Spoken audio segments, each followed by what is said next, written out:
Ah, yes, an everlasting debate between hardtail and full suspension. Which one do you need, and which one better fits your riding capability?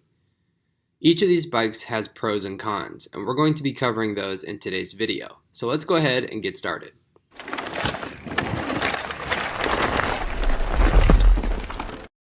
So let's start with the hardtail. This bike is known to have modern geometry. What does that mean? Low, slack, long, and aggressive. New modern technology in mountain bikes today are showing these same exact features. This one holding 140 millimeters of travel up front, paired with Boost 148 rear, which means you can fit wider tires like these 2.6-inch DHF. So why is this setup becoming more popular in mountain bikes today? One word: confidence inspiring. Well, that's two words, but you get the point.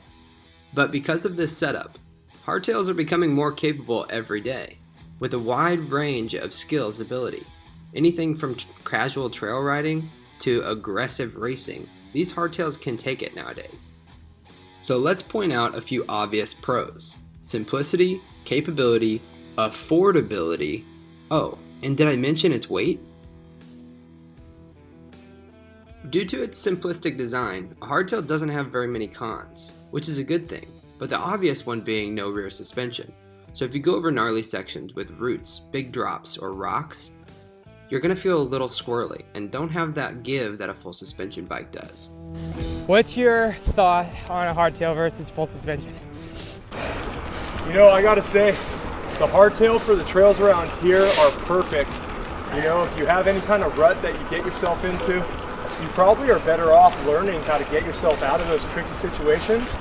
And from at least that's what I've heard, a hardtail will help you get out of those and learn that that little extra bit. You don't necessarily need full suspension for around here.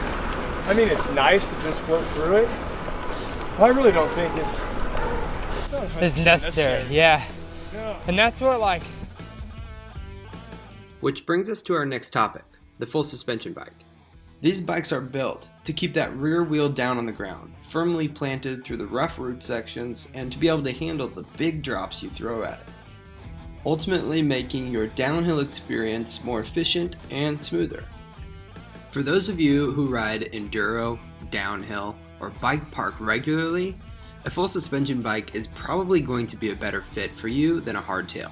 Although these bikes seem more capable than a hardtail, they do come with some cons, and one of the main ones being maintenance. With its complexity and the rear suspension and different linkages, they come with more maintenance. If you know how to do this, great. If not, I would definitely consult your local bike shop. And our final con being obvious: added suspension equals added weight. Let's put these to the test. Me on my hardtail and Mark on his full suspension. Can he drop me? Let's see.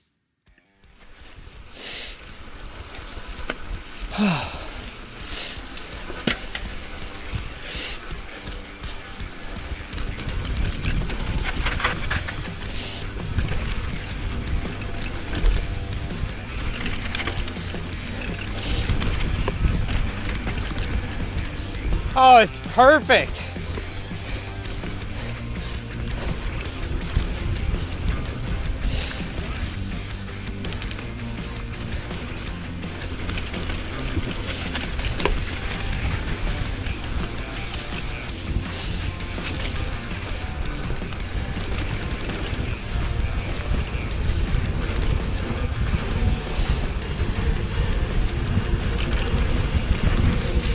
Hell yeah.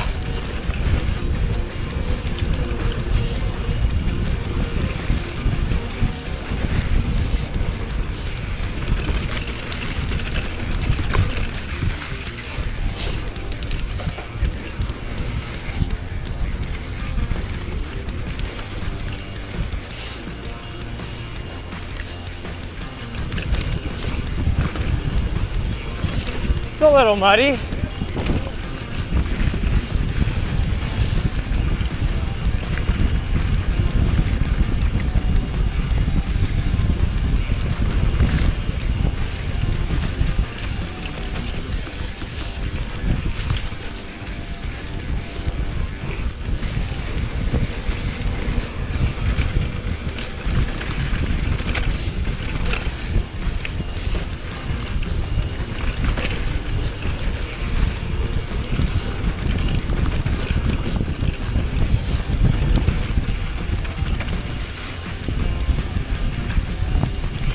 Woo!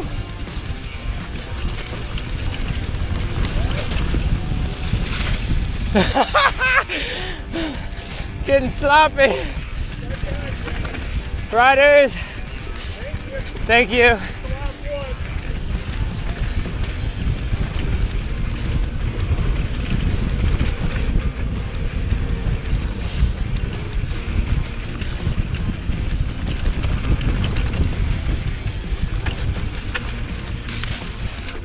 Glad I wore pants.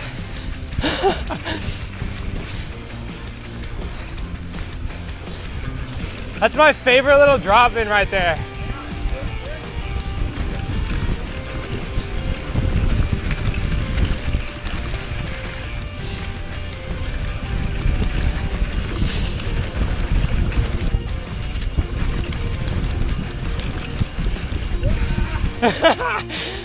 Oh no, bad gear. I can do it. Oh. Okay, all right, now I'm done. Sweet. Holy, that was good, dude. It's really based on your like riding skill and your riding discipline. So if you ride more cross country, like single track, you can handle a hardtail. You don't need a full suspension. But if you're doing like downhill enduro style, like frequently, or even bike park frequently, you're probably gonna do like some big hits, big jumps. Yeah. I think a full suspension where that comes in handy. And there's opportunity out here that if you really wanted to let loose, full suspension would probably benefit you, making it through a couple of those tighter corners and just slingshot out of them. Yeah, yeah. You know, and same thing in Toro with like pipeline where it gets a little more technical. But Fort Ord, for the most part, you can easily handle it with a hardtail. Oh yeah, for sure.